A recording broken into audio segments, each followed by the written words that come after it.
دزدگیره آقا؟ یه جورایی دزدگیرم هست. ظاهرش معلومه خیلی چیز خفن و کار درستی باشه. فیلم برداریه دیگه آقا پناهی. شما کجا؟ تاکسی کجا آقا پناهی؟ چرا سوار این شدی اومدی دنبالم؟ اون دنبال من همه بچه‌ها هست افتادن دارم کارگردان وقت تو با این میای دنبالم.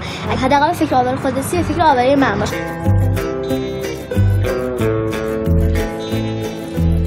اگه تندتر بری حتما میرسیم. ان شاءالله میرسیم.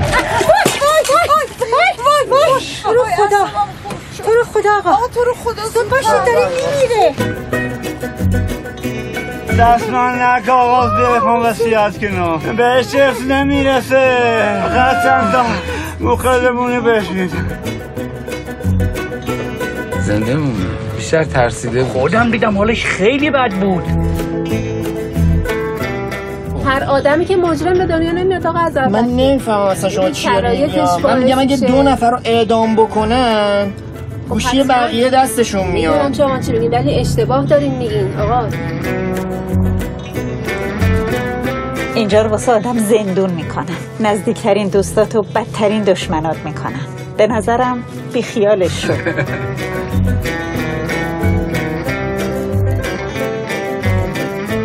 مرسی.